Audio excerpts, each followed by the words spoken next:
Es interesante ver cómo Dios actúa y dirige todos los pasos y detalles de todas las cosas que ocurren en la iglesia.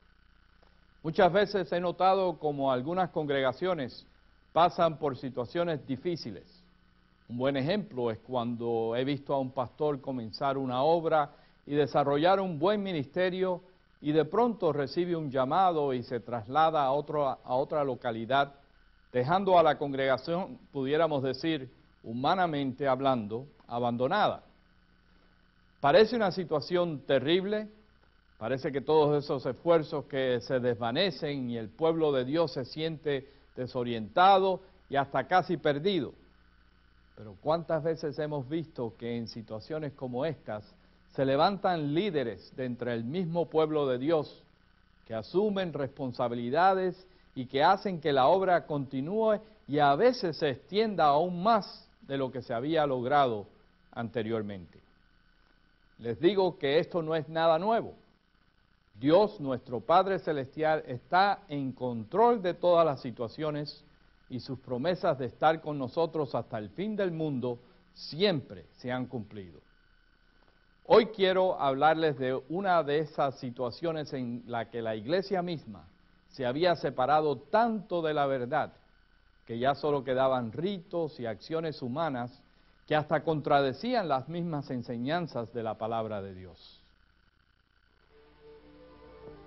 1500 años después del nacimiento de nuestro Señor, las tierras y los pueblos de la Europa central formaban el Santo Imperio Romano, un estado extraño y místico que exigía lealtad al emperador y al papa. Poderosos en esta estructura política fueron los estados ricos y las ciudades libres de Alemania, cuyos príncipes y consejeros encabezaban ejércitos que habían jurado defender tanto al imperio como a la Santa Iglesia Romana. Las personas religiosas creían que Dios mismo había establecido una doble autoridad sobre el hombre cristiano. Aceptaban al emperador como al que gobernaba la vida en la tierra y a la Iglesia como intercesora en el destino del hombre después de esta vida. La Iglesia, en gran parte, había olvidado la misericordia de Dios y daba más importancia a sus juicios implacables.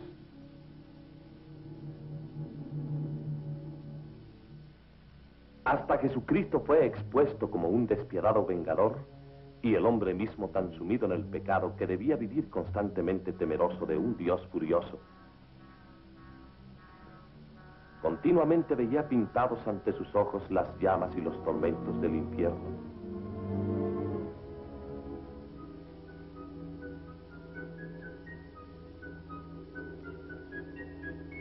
El principio del siglo XVI fue una era de bien arraigada superstición y temor. El cristianismo estaba mezclado con elementos del paganismo y el hombre creía que el mundo estaba lleno de demonios y espíritus malignos.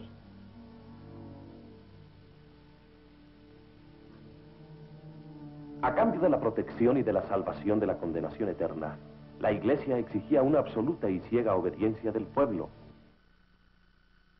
Fue durante esta época de temor y tinieblas que Dios, como lo sigue haciendo hoy en día, levantó a un líder que destapó el velo de oscuridad que mantenía a su pueblo en las tinieblas del pecado y falta de comprensión de lo que Dios había hecho por su iglesia en Cristo Jesús. ¿Quién fue este líder que Dios usó en ese momento crítico de la historia de la iglesia cristiana? Dios, en su misericordia y amor, levantó a un líder dentro de su propio pueblo, su iglesia, un siervo de Dios de nombre Martín Lutero. Martín Lutero nació en Alemania allá por el año 1483, cuando Alemania era parte del Santo Imperio Romano, en un pueblecito llamado Eisleben. Su padre quería que estudiara leyes y le proporcionó la ayuda para que lo hiciera, pero su deseo era servir a Dios, a un Dios que no conocía muy bien, pero que temía con todo el corazón, y a quien quería aplacar para no ser castigado eternamente.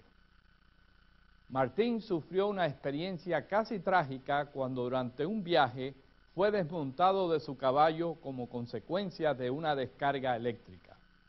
Desde aquel momento fue su deseo entregar su vida al servicio de Dios y de la Iglesia. Como parte de este plan de pagar a Dios por haberlo protegido, Martín Lutero entró a un monasterio de la Orden de los Agustinos. Tenía 21 años cuando entró al monasterio. Deseaba aplacar a Dios y así poder llevar la paz a su intranquilo corazón. Durante sus primeros tiempos en el monasterio, luchó consigo mismo tratando de apaciguar a un Dios que consideraba justiciero e implacable. Se recibió como monje, visitó a Roma, continuó su preparación en el santo ministerio como párroco del pueblo, recibió su doctorado y se entregó a la facultad de la Universidad de Wittenberg. Finalmente, el 31 de octubre de 1517, la víspera del Día de Todos los Santos, clavaba en la puerta de la iglesia de Wittenberg las famosas 95 tesis que sin duda alguna dieron comienzo a un movimiento reformador dentro de la iglesia, que cubrió toda la cristiandad y que ha servido como guía e inspiración a todos los que hoy en día nos llamamos cristianos luteranos. Veamos algunos de estos acontecimientos que afectaron a la Iglesia y que trazaron su rumbo de regreso a la Escritura como norma absoluta de toda enseñanza. Tendremos una vez más la oportunidad de observar estos acontecimientos como fueron narrados y presentados a través de la película Martín Lutero.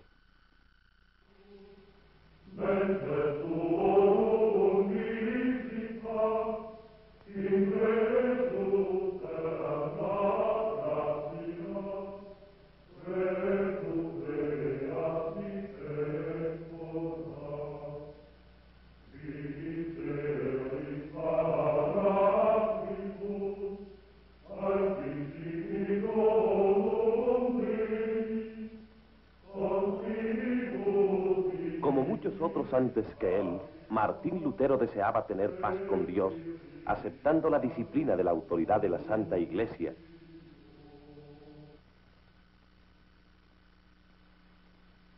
¿Estás preparado, hijo mío, para abrazar la orden de los agustinos, morir para ti, para el mundo y la carne, renunciar a familia y amigos, sufrir la pobreza, castigar el cuerpo, obedecer ciegamente a tus superiores? Con la ayuda de Dios lo estoy, teniendo en cuenta la flaqueza humana. Pax tecum. Et cum spiritu tuo.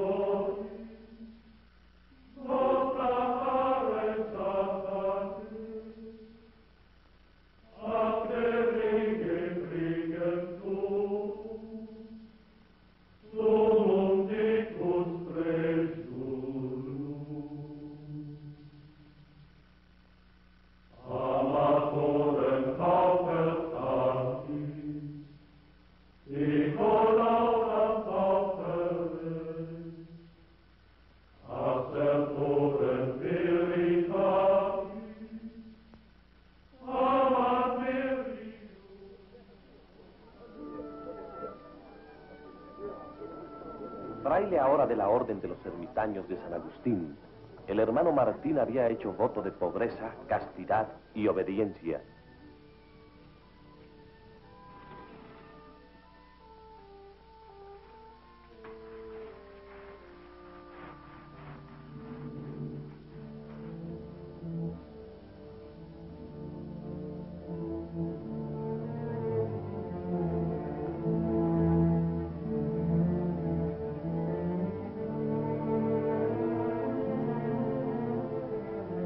Pero el estricto apego a las costumbres del monasterio y los actos de penitencia para aplacar la ira del justiciero Dios no habían logrado apaciguar el alma atormentada de Martín Lutero.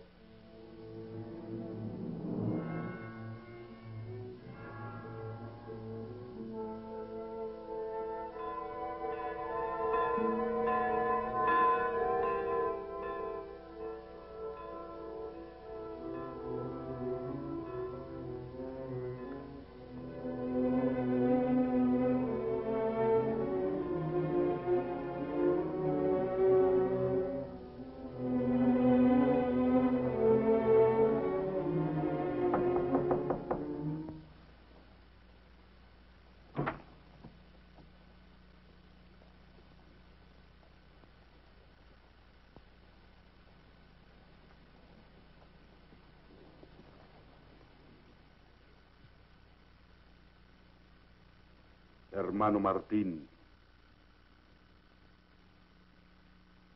no ayudas el alma castigando el cuerpo.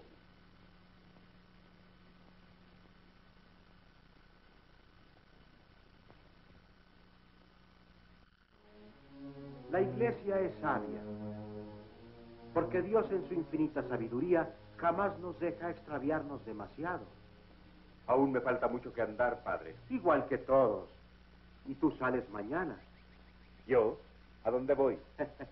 Perdona mi propia broma, hermano. He decidido enviarte a una misión especial. Te vas a Roma, hermanito, a Roma. ¿A Roma? Llevarás una petición a la Santa Sede. Te acompañará otro hermano. ¿Y qué hay de mis estudios, padre? Te servirá más que todos los estudios del mundo. Hay tanto que ver, tanto que hacer en Roma. El viaje mismo es un acto de fe.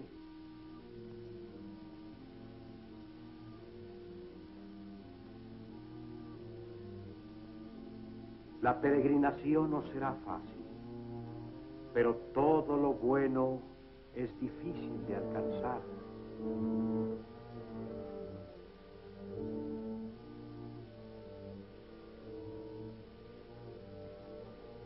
En el camino te ayudarán los monasterios de nuestra orden.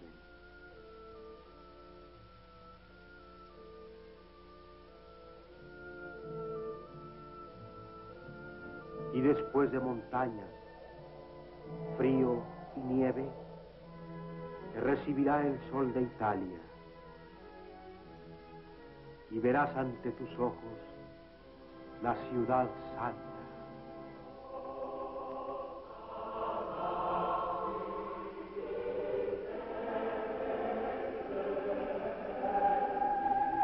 Debes oír misa ante el altar mayor de San Juan de Letrán.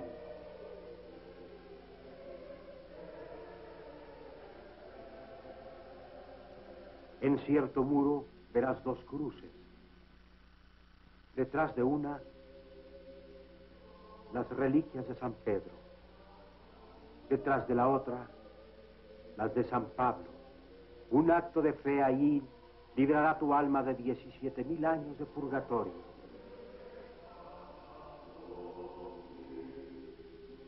Procura ver una de las 30 monedas de plata que pagaron por Cristo, porque concede una indulgencia de 14.000 años. Y la escalera santa, la misma escalera que Jesús subió en el palacio de Poncio Pilatos. Un Padre Nuestro en cada peldaño da 9 años de indulgencia. Y en el peldaño donde Cristo cayó, verás una cruz de plata. Por ese peldaño, doble indulgencia. Y si eres afortunado, quizás veas al Santo Padre Julio II, el Santo Pontífice.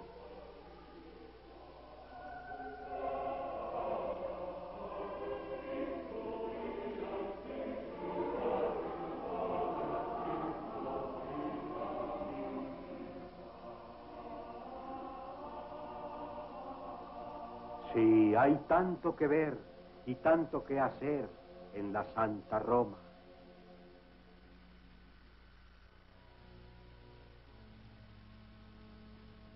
In te Domine speravi, in giustizia tua liberame. In te Domine speravi, in justicia tua liberame. Si solo algunas personas de todo nuestro pueblo entendieran que en este salmo David nos dice: en ti, Señor, confío, en tu justicia líbrame. Si toda la gente comprendiera estas palabras, comprenderían mejor la justicia de Dios. ¿Y qué, mi hermano, es la justicia de Dios? Exactamente lo dice la Biblia, Padre, que libra y que no solamente juzga. Muy interesante tu interpretación de la Biblia. ¿Lo aprendiste en Roma? Yo creo que no, Padre Prior. ¿En tus estudios con los padres? No, ¿Es idea tuya? yo creo que sí lo es.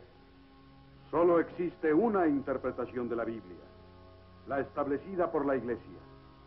Si la Biblia cayese en manos del vulgo y cualquier idiota la leyera en su propio idioma y la interpretara a su manera, ¿qué pasaría? Entonces tendríamos más cristianos, padre.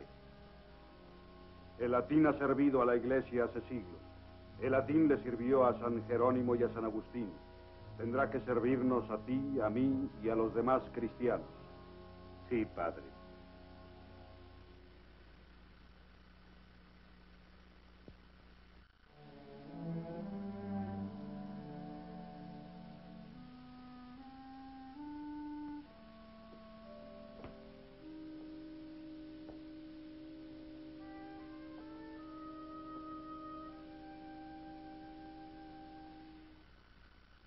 Veo que no aprecias mis adquisiciones, doctor. Creo que Cristo tampoco. Amado vicario, quisiera ser de los cristianos que ven y escuchan, que creen y adoran y nada más. Doctor Lutero, las reliquias no son un fin en sí mismas. Son meros símbolos de los santos y santas cuya santidad les permite mediar por nosotros ante Dios. Símbolos, sí, pero no están reemplazando el significado. ¿No se ha perdido la intención? Si así fuera, vicario, y digo si fuera, estamos perdidos, perdidos y condenados.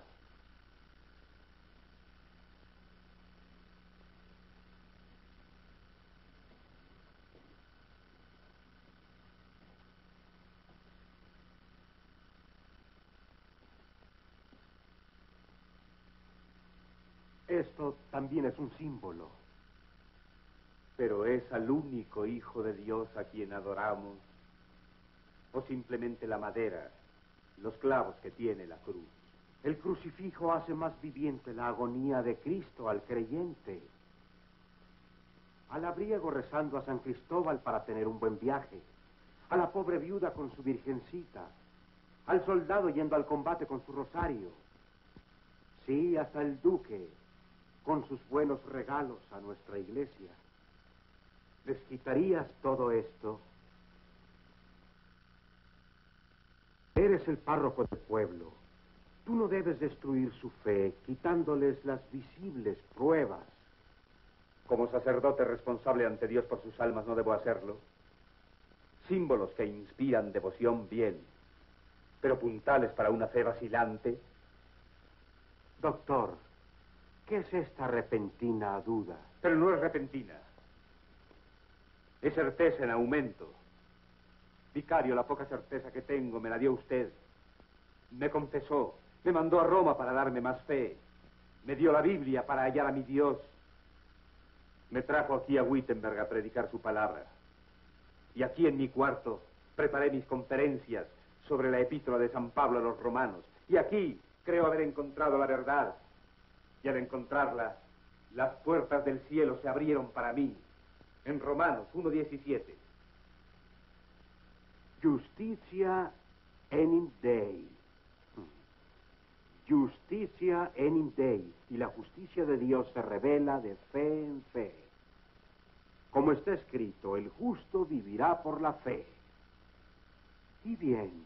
Buen vicario, ¿tiene esto que ver con reliquias? Por la fe vive el hombre y es justificado, no por lo que hace por él mismo, aunque sea la adoración de reliquias, el canto de misas, peregrinaciones a Roma o la compra de su absolución, sino por la fe en lo que Dios hizo por él por medio de su Hijo. Doctor Martín, si se deja al cristiano vivir solo por la fe, si se le quitan las buenas obras, esas gloriosas cosas que tú llamas puntales, ¿qué pondrás en su lugar? A Cristo. El hombre solo necesita a Jesucristo.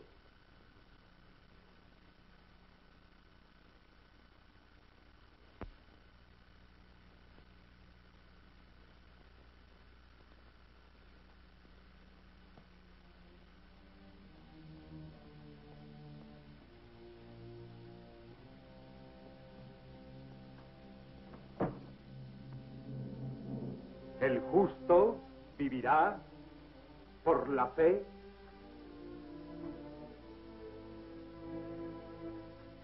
Sola.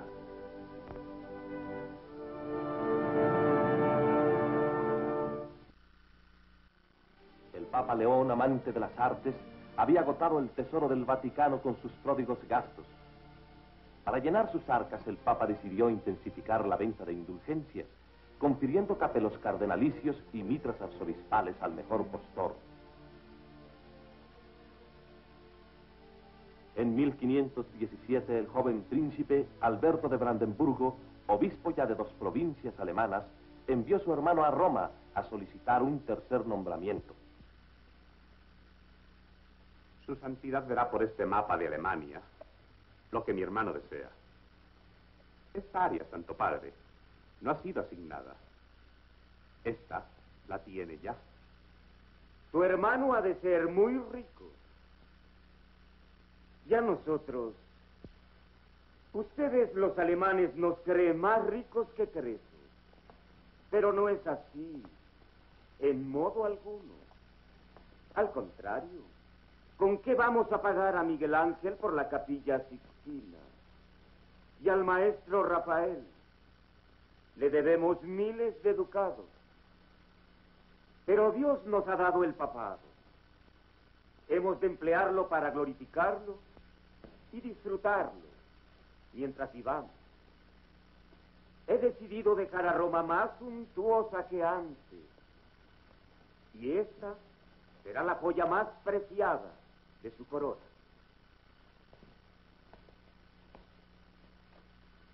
Volviendo al asunto, esta petición de tu hermano, supón que sea nombrado, digamos, arzobispo de Maguncia. ¿Qué arreglo podemos hacer? 10.000 ducados, Santo Padre. Es con lo que puedo contribuir. Mejor digamos 12.000. Solo 1.000 ducados por cada uno de los 12 apóstoles. Santo Padre, con todo el debido respeto, ¿hay solo 7 pecados capitales? 7.000 ducados, por lo tanto. 10.000. Sí, uno por cada uno de los 10 mandamientos. Mi hermano estará satisfecho. Y debe de estarlo.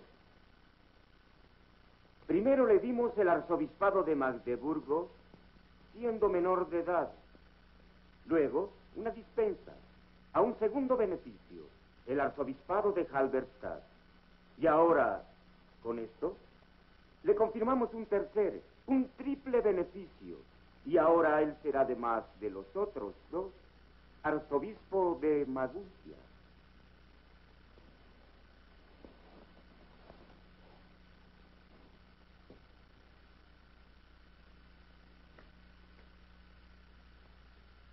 Nuestra bendición para tu hermano. Otorgamos su petición y aceptamos su dádiva a la tesorería de nuestra iglesia. Siempre que su santidad. Siempre que, eso es, que él promulgue por Alemania nuestra indulgencia plenaria especial, cuya recaudación se dividirá entre la tesorería de tu hermano y la mía. En partes iguales. Eso es. Alejandro, te nombro nuncio en Maguncia para que arregles esto. Que la indulgencia se haga en términos más amplios que los anteriores, ya que le da a los amados alemanes el privilegio de ayudar a construir la Catedral de San Pedro.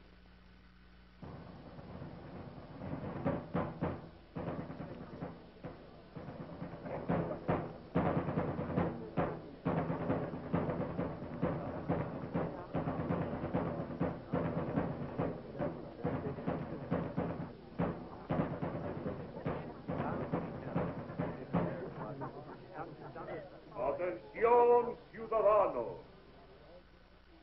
Esta no es solo una indulgencia común. Con esto erigirán la Catedral de San Pedro en Roma.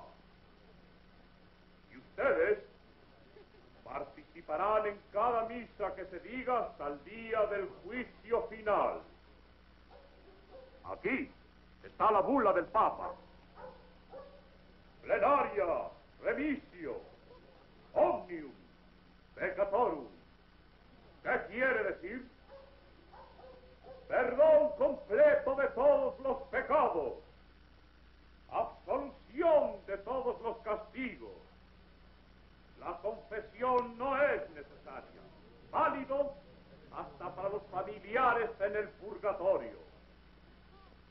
¿Quién dejaría a su madre en las llamas si con una moneda de plata la puede ver libre? Porque cuando la moneda en mi cofre suena, saltando va el alma, purgatorio fuera. Vamos, buena gente, vamos, imítenlo. Vamos.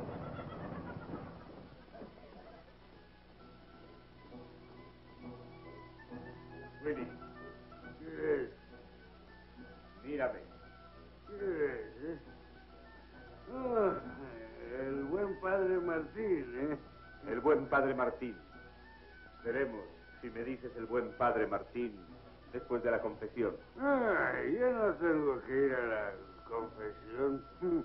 No más. Mis pecados han sido perdonados para siempre. ¿Quién lo dice? El mismo Papa.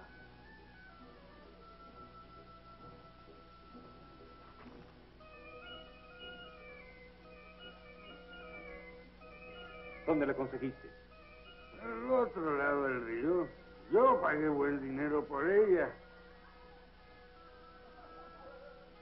Hetzel. Por vida de Dios, cuando lo pesque la pagará.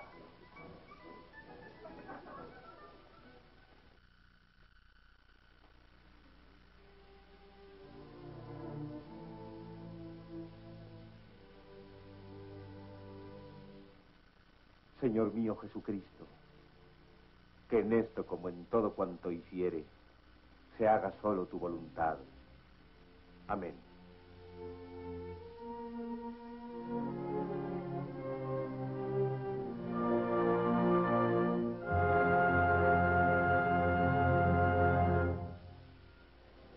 Wittenberg, la víspera de Todos los Santos, el 31 de octubre de 1517. Martín Lutero pasó casi inadvertido entre los fieles que esperaban para adorar las reliquias que iban a exhibirse en la iglesia del castillo.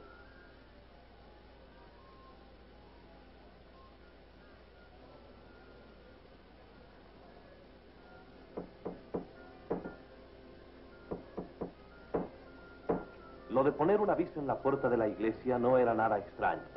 Al contrario, este era el sitio de costumbre para anunciar actos universitarios y oficiales.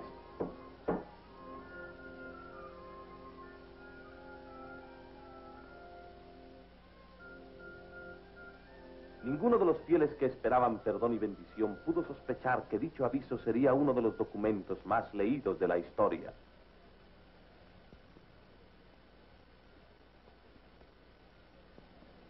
Solo algo en latín.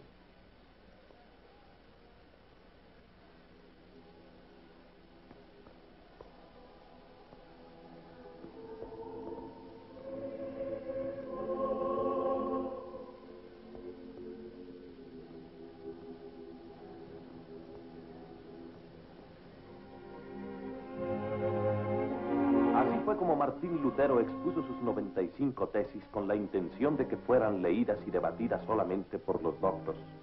La demanda fue inmediata y hubo que hacer más impresiones.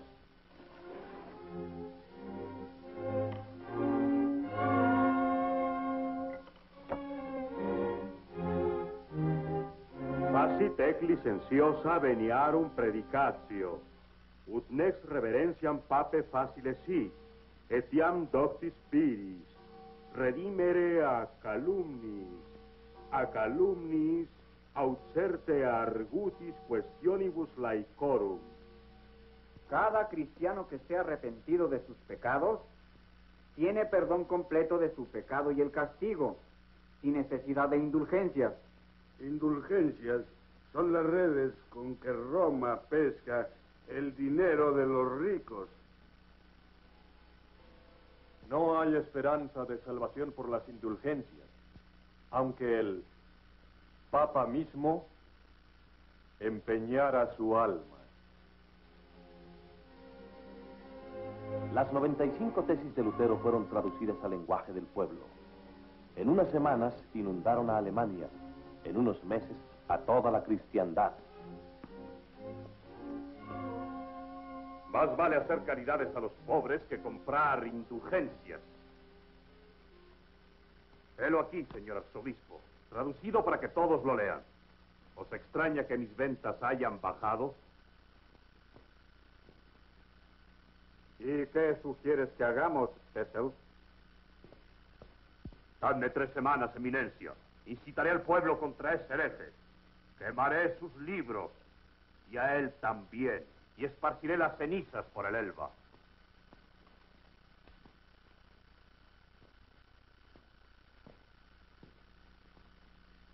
Tú no quemarás a Lutero, y tampoco yo.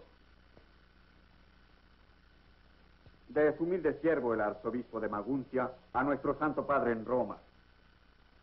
El verdadero tesoro de la Iglesia es el Santo Evangelio de la gloria y gracia de Dios. ¿Por qué entonces el Papa no vacía el purgatorio por pura caridad cristiana? ¿Qué alemán borracho escribió eso? Martín Lutero, un monje de los agustinos. ¿Con qué lees tu sagaz erudito, tu gran teólogo? Diferencias eclesiásticas, Santo Padre. Doctrina subversiva, en mi opinión. Lo importante es cómo ha afectado nuestras indulgencias para San Pedro. Esto antes de publicarse la tesis. Y ahora.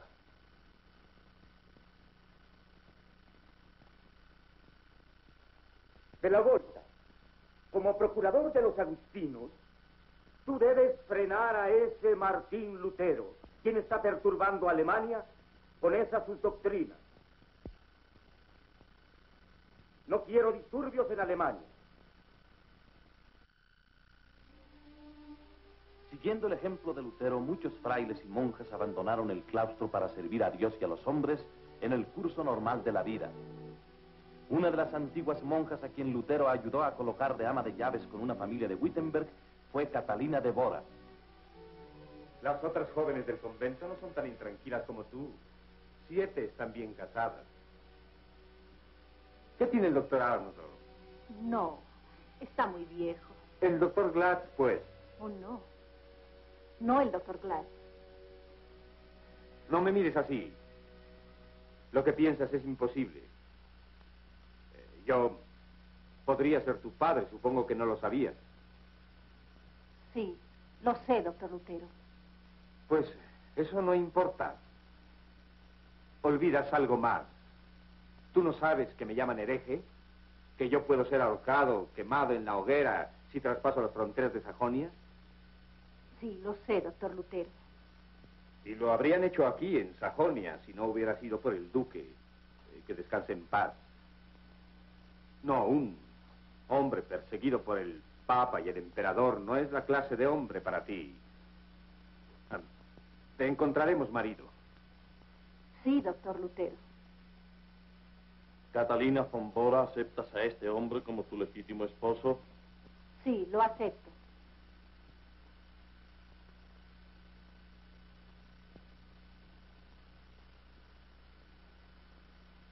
Tome su mano. Con este juramento de amor y fe, yo confirmo su pacto como un matrimonio cristiano indisoluble. En el nombre del Padre, del Hijo y del Espíritu Santo. Amén.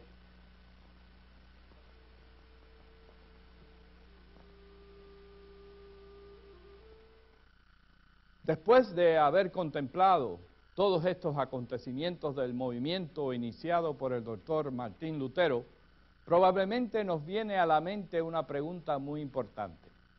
¿Por qué lo hizo? Quizás ustedes han escuchado razones como Lutero se quería casar y por eso se separó de Roma, o quizás oyó que era un hombre muy soberbio. Personalmente pienso que esas son respuestas muy simplistas, que en ningún momento se pueden referir a la magnitud del acontecimiento. Una vez más, en la película Martín Lutero, podemos ver ciertos detalles que nos llevan a un entendimiento de la convicción que este siervo de Dios tuvo. Una convicción que ciertamente adquirió a través del estudio profundo de la Escritura y aún más específicamente de la Epístola a los Romanos. Romanos 1:16. El justo por la fe vivirá. Como nos dice el Salmo 119, 105, lámpara es a mis pies tu palabra y lumbrera a mi camino. El estudio de la Escritura iluminó y convenció a este monje de tal manera que estuvo dispuesto a entregarlo todo, inclusive su vida, para proclamar el mensaje de salvación basado solamente en Cristo y en las famosas 3 solas de la Reforma luterana. Solo por la fe, solo por la gracia y solo por la Escritura. Un impacto tan enorme que lo llevó a declarar delante del emperador, cuando era cuestionado en relación a sus enseñanzas y escritos, lo siguiente: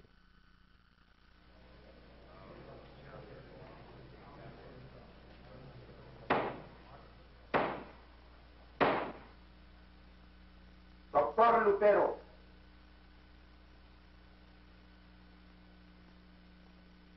ayer admitiste que habías escrito esto. Dinos ahora, ¿persistes en lo que has escrito aquí o estás preparado a retractarte de lo escrito y de las creencias que contiene?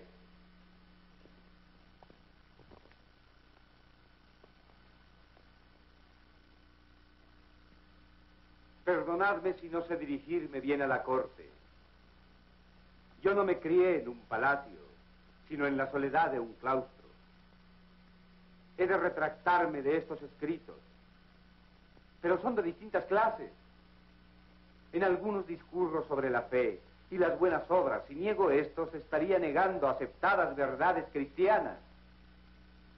En otros, ataco al papado y critico a los hombres que han enfermado al mundo cristiano y que contaminan los cuerpos y almas de otros. Si yo me retracto de ellos, seré como una capa que encubre el mal. Mi sereno emperador, ilustres príncipes, nobles señores, yo soy un hombre y no Dios. Pero tengo que defenderme como hizo Jesucristo cuando dijo, como digo yo ahora: si he hablado maldad, bien, acúsenme. Martín Lutero, aún no has contestado la pregunta.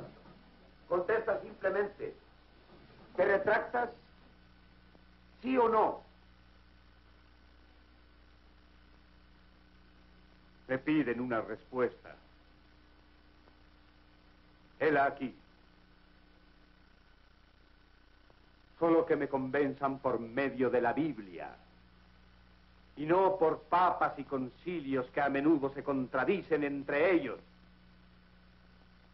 Mientras no me convenzan de que hago mal, estoy obligado a creer en los textos de la Biblia. Mi conciencia es cautiva de la palabra de Dios. Ir contra la conciencia no es bueno, ni es justo. Por eso, yo no puedo y no quiero retractarme.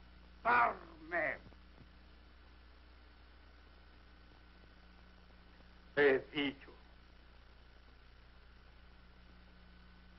No puedo hacer otra cosa. Que Dios me ayude. Amén.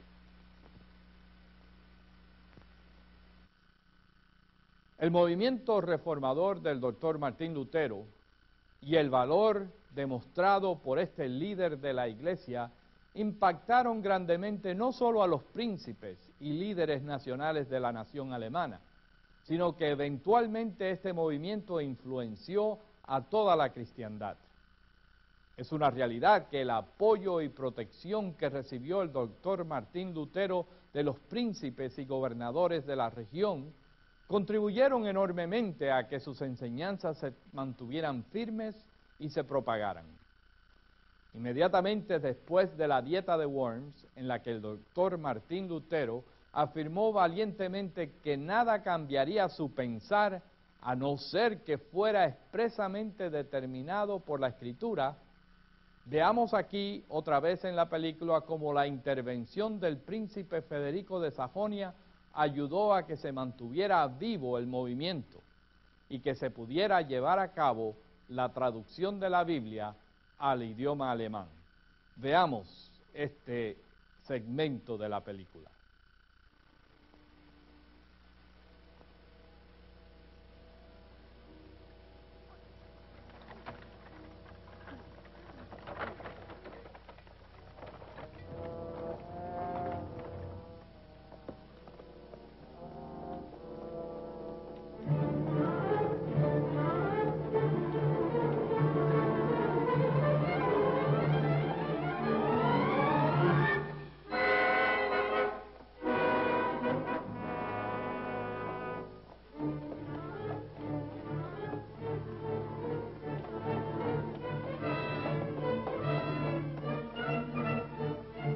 En el camino de regreso a Wittenberg, unos caballeros armados secuestran a Lutero, pero todo había sido secretamente planeado por el duque Federico para protegerlo.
El castillo de Wartburgo, cerca de Eisenach, había sido elegido para refugio del hereje, condenado ahora por el Papa y el Emperador.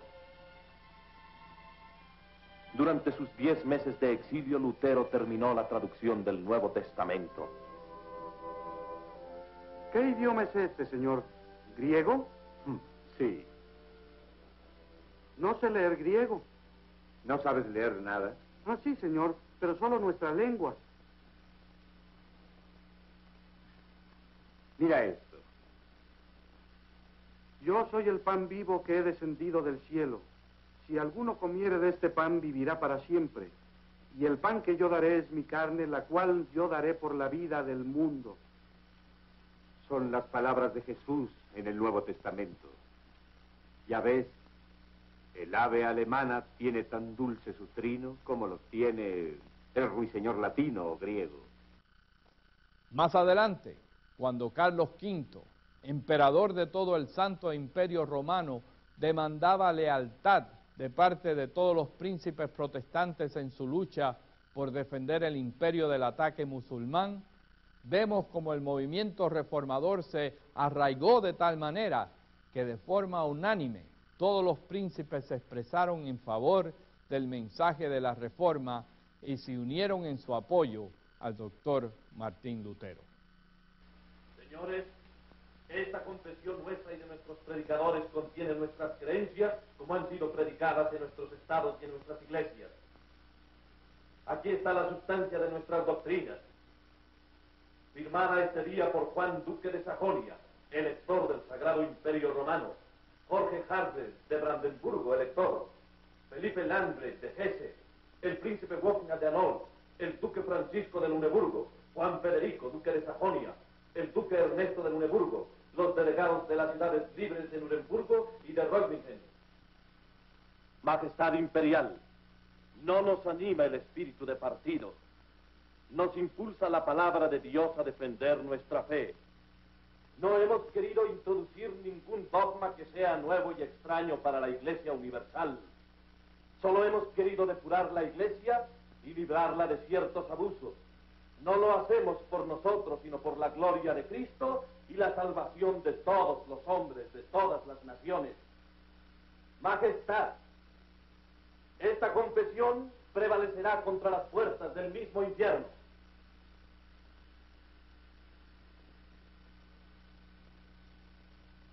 Su Majestad Imperial les ha llamado aquí no para continuar con la disensión herética que ha dividido a su amada Alemania, sino para terminarla. Su Majestad, no podemos ignorar la verdad. Queremos que nuestros contrarios nos concedan, por el bien de Dios y Cristo, lo que no nos permite nuestra conciencia entregar. Toda la cristiandad está en peligro. Todo depende de nuestra unión y solo de nuestra unión. Las fuerzas del turco infiel están a las puertas de Viena. Por lo tanto, les pedimos sumisión. Únanse con nosotros, dejen esas diferencias, esas herejías, y juntos bajo una bandera marchemos contra el común enemigo.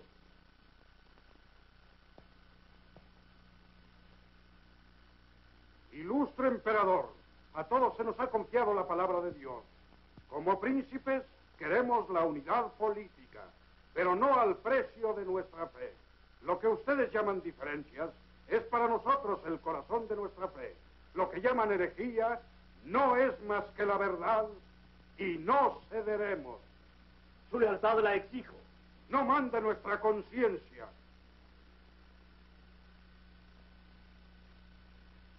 Continuaremos en nuestra fe, suceda lo que suceda. Y nuestra fe es el Evangelio de Jesucristo, por cuya sangre somos cristianos libres. Libres ahora y libres para siempre. Amén. Amén. La reforma de la Iglesia se extendió por todo el norte de Europa, y países como Suecia, Noruega y Dinamarca adoptaron oficialmente todas sus enseñanzas. Hoy en día, más de 80 millones de cristianos se llaman a sí mismos luteranos. Y esto es como resultado del movimiento reformador que diera comienzo Martín Lutero en 1517.